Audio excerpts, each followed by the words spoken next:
The story starts with a boy named Subaru Natsuki, who spends all day playing games at home. One day he goes to a convenience store to get something to eat.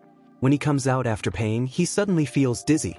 He thinks it's probably because he's been gaming all day, but as soon as he clears his eyes and looks back, it suddenly turns from night to day, and he finds himself in a completely different place. Around him, demi-humans are walking everywhere, and the buildings look very different. Enormous lizard-drawn carriages are passing by, and he realizes he's been summoned to another world. After that, he decides not to waste too much time and starts exploring this new world. He first thinks that if demi-humans exist here, he might also be able to use magic. Just then, a child falls in front of a lizard cart, and he tries to use his magic power to save him, but he fails. At that moment, a knight appears and saves the child. So, he thinks it might take him some time to be able to use magic here. He then walks over to a shop to check the prices, but he can't understand anything. The shopkeeper sees his clothes and asks if he's from somewhere else. He realizes they speak a different language here. Then he accidentally enters a girl's bathroom, and since in this world, boys and girls don't go into the same bathroom, he gets slapped and walks out. Afterward, he goes into another shop, where only demi-humans can enter, and he's kicked out again, which brings tears to his eyes. Suddenly, he falls into a nearby drain, but luckily, he knows how to swim and swims out, drying his clothes afterward. Frustrated, he complains that he's been summoned to this world, so he must be the main character, but he wonders where his powers are. He then takes out his phone, which only has numbers for his mom, the city hall, and a pizza place. What a loner! But having a phone here isn't much use because he won't get any signal anyway.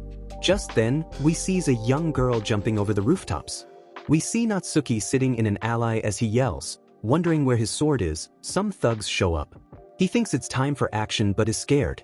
The same girl arrives, and he thinks she's there to help him, thinking she's the one who summoned him. But she says she doesn't know him and leaves. Subaru, trying to give himself confidence, attacks the thugs, kicking one of them away. When he tries to take on the next one, he pulls out a knife, and Subaru starts apologizing. Just then, a girl with white hair appears and tells the thugs to return something. One of them asks if she's there to save Subaru, but she says no, she's there for her stolen item. The thugs tell her that the one who stole her item has already fled, and she should leave. However, the girl doesn't let them get away and uses her magic to defeat them. The thugs threaten to attack her because she's alone, but she says that yes, fighting alone isn't ideal. Then a voice speaks, and we see a small cat who can talk. She warns the thugs to leave, or she won't spare them. The thugs, now scared, run away. Natsuki thanks the girl for saving him, but she suddenly tells him to freeze, and as he admires her beauty, she asks where his insignia is. Subaru says he doesn't know what she's talking about, and she wonders if she's in the wrong place. He then says that if he were her, he'd have followed the thief by now. If she needs help, he offers to assist her. But as he tries to stand, he can't and falls unconscious, so the cat jokes about what they'll do with him. The girl decides to leave him there, saying he's not in bad enough shape to die, but the cat assures her that she'll help anyway, and when he wakes up, he sees the cat has grown bigger. He is startled but thanks the girl for staying with him. She says she didn't help him for free and needs information. She asks if he's seen who stole her insignia, but he doesn't know what it is. She tells him that's fine and that she's learned enough. As she leaves, Natsuki realizes she helped him even though she was in a rush to find her insignia. He picks up his jacket and goes to her, offering his help. She says she doesn't need it and won't reward him, but he says he'll help her because she helped him. She tells him she only helped for her own benefit, and he says he'll help for his own benefit. The cat encourages her to accept Subaru's offer, and she agrees. Together, the three of them go to look for the thief. After searching, Subaru remarks that the city is vast and wonders how they'll find her here. She tells him it's the capital of Lagunica, which surprises him. The cat then realizes they haven't introduced themselves yet. Subaru introduces himself as Natsuki Subaru, and the cat calls herself Puck. The girl asks where Subaru is from, and he says he's from a small island nation from east, which confuses her as she thinks that Lagunica is the easternmost country in her world. Subaru, with no money or connections, is in a worse situation than she is. Despite everything, Puck comments that he's holding up well, and Subaru says it's because he goes to the gym every day. The girl takes his hand, noticing that he doesn't do much manual labor, and assumes he's from a noble family. Subaru asks for her name, and she introduces herself as Sat Ella. They then resume their search. At one point, Sat Ella notices a little girl who appears to be lost from her parents. Subaru suggests they should focus on their task, but Sat Ella insists on helping her. She approaches the girl, who starts crying harder. Subaru comforts her with a magic coin trick, which cheers her up. After finding her parents, Subaru jokes about how he and Sat-Ella look like a couple, but Sat-Ella dismisses it, comparing him to her brother. Later, Subaru asks why she helped him despite saying she didn't want to. She explains that she was only doing a good deed, and Subaru realizes she's someone who doesn't do much interesting in life but is a good person. He then learns that she's a half-elf, which surprises him. He tells her that's why she's so cute because elves are always cute. Embarrassed, Sat-Ella sits down and Puck hits him playfully. Sat-Ella then reminds him they need to hurry and look for the thief. They return to the apple shop where Subaru was previously kicked out, but this time, the lost girl's mother appears and it turns out that the shopkeeper was her father. She explains to the shopkeeper that they helped her find her daughter, and he agrees to help them and told them about a thief named Felt who lived in the slums. They head toward a rundown part of town where Puck warns that they need to find the thief quickly because she's a spirit who can only be active during the day and will turn into a crystal at night. After Puck goes back to her crystal, Sat-Ella tries to use lesser spirits to help with the search, focusing her magic until glowing lights gather around her. They continue their journey as night falls and they come across a man, and Subaru asks him if he knows anyone named Felt. The man tells them that Felt might have stolen something valuable from them and lead them to a building. Subaru goes inside a building and accidentally steps on something, noticing a badly injured man lying there. Just then, a girl's voice warns him that she'll have to kill him now. Before he can react, she attacks him in the stomach, and Subaru falls, bleeding. Sat-Ella enters, but the girl attacks her and Sat-Ella ends up falling beside Subaru bleeding. As he's on the verge of dying, he grabs Sat-Ella's hand, but suddenly, the apple vendor appears in front of him, asking if he wants to buy an apple. He declines, noticing that it was night just a moment ago and now it's suddenly morning. Looking at his body, Natsuki finds it completely healed. Remembering Sat-Ella, he quickly heads to the spot where he met her. On the way, he encounters the three goons again. Seeing them, he asks if they're back for revenge. The goons are confused by what Natsuki is saying, so he offers to give them his belongings, stating he's in a hurry. But the goons taunt him, which angers Natsuki, and this time, he easily defeats all three of them, as he had practiced some martial arts in his previous life. He reaches the location of the building and starts banging on the door, and the same man he had seen dead earlier comes out. Going inside, Natsuki asks if he was dead just a while ago, to which the man laughs and says he may be old but is still very much alive. Natsuki then asks if he's seen a girl with white hair. The man replies that he has never seen such a girl. Natsuki wonders if he was dreaming and if so, why he's still in this world. He then asks about the insignia, to which the man replies he hasn't seen it either. But he mentions that someone will come soon to bring some items, and Natsuki might find what he's looking for. Natsuki asks if the person's name is Felt, and the old man confirms it. Old man then takes the packet of chips from Natsuki and told that he'll need to wait until evening to meet her. Sitting outside the shop, Natsuki thinks that no matter what world he's in, he will always encounter two types of people. Meanwhile, Felt arrives at the evening and Natsuki tells her that he was waiting for her and he needs the insignia she stole. After going inside, Felt is offered a drink by the old man and Felt asks Natsuki how much he'll pay for it. She shows him the insignia, to which the old man replies he has no money, making Felt angry. Natsuki intervenes, saying he may not have money, but he has something priceless. He shows his mobile phone, calling it a magical device that can stop time. He takes several photos with it, astonishing Felt and the old man, who say they've never seen a magical device like that. Felt tries to take it from him, but Natsuki says that the device could be worth more than 20 holy coins.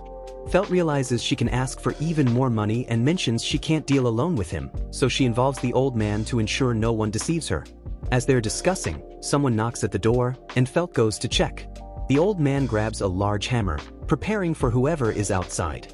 A girl enters, claiming she doesn't know Natsuki, but Felt explains that she's also here for the insignia. They all sit down to negotiate, and Natsuki shows a photo on his phone, saying the device is worth more than 20 holy coins. The girl shows she only has 20 coins. The old man asks if she can increase her price to match the price of Natsuki's phone, but she refused and she didn't have any more coins. The old man then instructs Felt to give Natsuki the insignia, which makes Natsuki very happy. As the girl leaves, she asks what he plans to do with the insignia. Natsuki replies that he intends to return it to its owner, making the atmosphere tense. At that moment, Felt catches him off guard and pins him to the ground. Afterward, as he looks at the girl, he notices a knife in her hand. The old man pulls out his weapon and starts fighting her, but she easily dodges his attacks. A fierce battle ensues between them, but in the end, she severs his arm. When he tries to attack again, she grabs a glass and shoves it into his mouth, killing him. When Felt tries to attack her, she kills her in a single blow as well. Then, she invites Natsuki to come at her, but he stands no chance against her. That's when he realizes that she is the same girl who had killed him before. The girl strikes at him, but this time, he dodges and gives her a reverse kick. However, she immediately counters and attacks him again, causing him to fall to the ground and he begins dying once more. As he dies, he finds himself back in front of the shop, where he loses consciousness. The shopkeeper splashes water on him and offers him an apple for free. At that moment, he sees Sat Ella walking away. He calls out her name and stops her.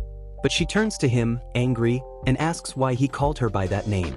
In this world, Sat Ella means witch of envy, and she scolds him for using that name. Meanwhile, Felt sneaks up and steals Natsuki's insignia, running away with it. Sat Ella asks Natsuki if he's with Felt, and when he denies it, she goes after Felt. Natsuki follows her, but along the way, he encounters the same 3 thugs again. This time, he asks them to step aside and tries to pass, but they stab him from behind. As he falls, he notices his packet of chips, realizing that the old man had eaten it before. How could it be back? He realizes he has entered a time loop. Every time he dies, he returns to the same moment. He decides he'll call this experience Return from Death. He figures that since time has reset, he hasn't actually met Sat Ella yet or saved her, so there's no need to help her now. He considers selling his mobile phone to become rich in this world and live a peaceful life. But as he walks, he thinks about how she had once helped him. He realizes that even if he does nothing, Felt will steal the insignia, and the girl will kill everyone again. Since he's not such a bad person, he decides to help. He rushes back to the apple shop and asks if they've seen anyone stealing something. The shopkeeper tells him that such things happen often here, mentioning magic attack that even left a hole in the building last time. Realizing he's late, Natsuki thanks him and hurries away, deciding he needs to learn Satella's real name first. On his way, he again encounters the 3 goons, but this time, he shouts for help. Just then, a new character arrives, a tall man with red hair in a military outfit, whom people call Reinhardt. The goons flee upon seeing him. Natsuki thanks Reinhardt formally and, from their conversation, realizes Reinhardt is a good person. Natsuki asks if he's from this place since his clothes look different. Reinhardt replies that he's off duty today, which is why he's not in uniform, and asks if Natsuki needs help as he seems new to the area. Natsuki almost asks Reinhardt to come to Loot House, but changes his mind and just thanks him instead. Before leaving, he asks if he's seen a girl with white hair. When Reinhardt says no, Natsuki requests that if he ever does, he should let her know not to go to the Loot House and that he'll bring her what she's looking for. Reinhardt agrees, and Natsuki heads off in search of Felt. While on his way, he suddenly runs into the girl who had previously killed him. Fear strikes him, but she asks why he seems scared. Natsuki tries to cover it up, saying he's just surprised. The girl points out that she can smell fear and his scent is indicating his fear, but she ignores him and walks away. Relieved, Natsuki heads to Felt's house and finds it to be a small, modest place. As he looks around, Felt appears behind him and notices him as well. She thinks he's like her, sneaking around, and immediately pulls out a knife to attack him. Natsuki tries to reason with her, explaining that he's a friend, but Felt doesn't listen and keeps attacking. Natsuki ends up retreating into her house, only for Felt to knock over furniture onto him. Finally, when Natsuki calls her by name, Felt asks if he came to do business with her, why didn't he say so sooner? He tells her that she's the one who attacked him without even listening to him. Then he explains that he came for the insignia and, in exchange, will give her a magical device. She asks about going to the Loot House to appraise the price of the magical device, and he tells her to go quickly and get it done. When they arrive, the old man there tells her the same price. He quickly completes the deal and tries to leave, but Felt stops him, asking why he's in such a hurry and what he plans to do with the insignia. He truthfully answers that he'll return it to its rightful owner. Felt tries to delay him with more questions, but just then, someone arrives at the door. Natsuki, sensing danger, begins to tremble and tries to stop Felt from opening it. She ignores him and opens the door, and in walks Sat Ella. Seeing her, Natsuki wonders what she's doing there and thinks she would have arrived much sooner if he hadn't been with her before. Felt tries to convince Sat Ella to surrender, but Sat Ella refuses, saying the insignia is crucial to her. Using her magic, she summons a crystal to retrieve the insignia. The old man asks if she's an elf, to which she replies she's only half-elf.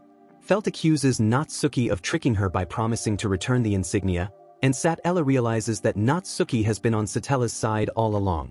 Noticing the flower given to him by the girl, Natsuki understands that, no matter what happens, Satella will remain the same and would have helped the lost girl anyhow. He laughs and assures Felt that he's got this.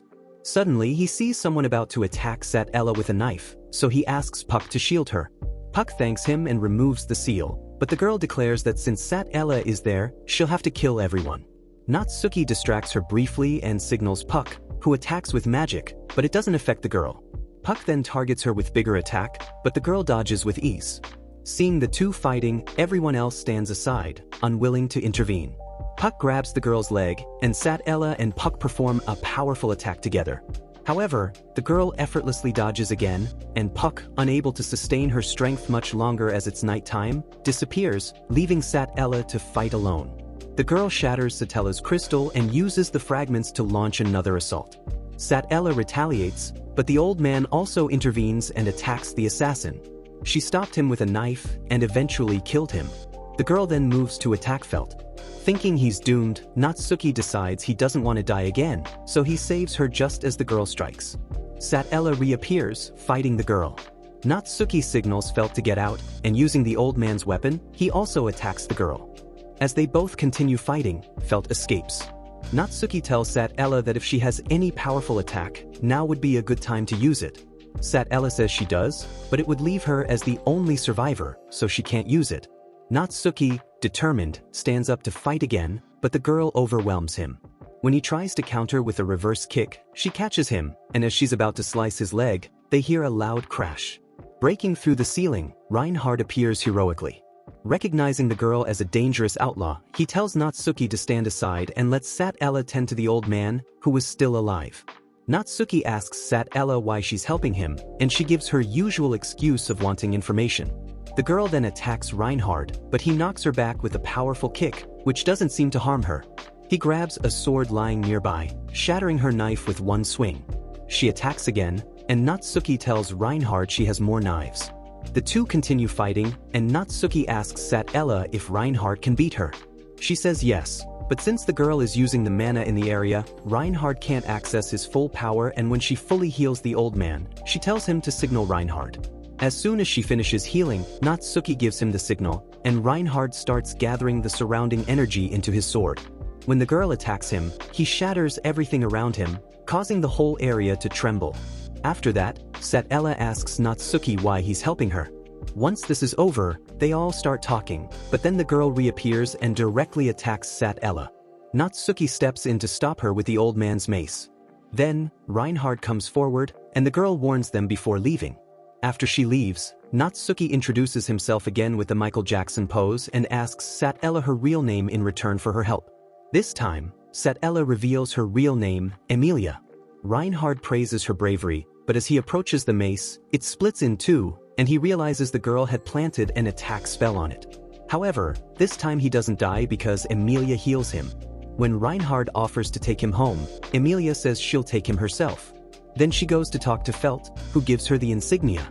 But when Reinhard sees it, he grabs it, saying it's a serious crime, and knocks Felt out to take her for questioning, leaving Emilia to take care of Natsuki. When Natsuki wakes up the next day, he finds himself in a luxurious room. He checks his body and sees no cuts, realizing that it was Emilia who healed him. Stepping out of his room, he sees he's in a grand mansion. He opens a door and finds himself in a library where he meets a girl. He asks her where he is and if she works there. Angered, she approaches and punches him hard. Natsuki asks her why she did that to him, and she explains she removed his mana to see if he was an enemy or not. Natsuki realizes that she's not human. Then, he finds himself back in bed again and hears two girls' voices, telling them to be quiet. He sees two identical girls in maid dresses, calling each other sisters. When he considers saying something to them, Emilia enters, and seeing her in normal attire brightens his mood. The sisters complain to her, but she tells them to be quiet and checks on Natsuki, who thanks her for healing him, but instead Emilia thanks him for helping her even though he didn't know her. They go outside to a yard, where Natsuki starts warming up. Emilia asks what he's doing, and he invites her to warm up with him. Soon, Puck also wakes up, and when he joins in, the sisters arrive and inform them that Lord Roswell has returned. Inside, Natsuki meets the library girl again, who starts hissing at him until she sees Puck, at which point her demeanor softens. Emilia tells her that she really loves Puck. Just then, a man dressed as a clown enters, and Natsuki wonders if they hired a clown to entertain them while they eat, just like we watch YouTube while eating. Roswell, who was a good person, doesn't kick him out of the mansion. During dinner, when Natsuki asks who made the delicious food, Roswell reveals it was made by a blue-haired girl named Remington. Rem says she made everything because her sister isn't good at cooking. Natsuki comments that this must mean her sister is good at other tasks like cleaning and she is bad at it, and Rem clarifies that she's good at everything. Natsuki then asks if anything bad is happening in the city. Roswell explains that there's no king, so some important people are overseeing things, and they even have an exam to choose a new ruler. Natsuki thinks, realizing he suddenly ended up here and suspects people might distrust him due to his close connection with Emilia. He asks Roswell why he calls Emilia Miss Emilia when he owns the mansion, and Roswell explains that they respectfully address higher-ranking families. Emilia then reveals that she's actually a candidate for the 42nd ruler, backed up by Roswell family. Hearing this, Natsuki gets excited, thinking if he marries her, he could become king and live a royal life. Emilia shows her insignia, and Natsuki is surprised and asks what would happen if she lost it. Roswell explains that without it, she wouldn't even be able to take the exam for becoming a ruler. They offer Natsuki the chance to ask for anything he wants. Natsuki gets excited and asks to hire him to work in the mansion. They agree, and they start getting him a uniform, but none fit. Ram offers to sew one for him since she's skilled. Emilia leaves to study for her royal selection. After Rem measures him, she shows him around the mansion, ending up at a door that leads to Beatrice's room. Seeing him, Beatrice kicks him out.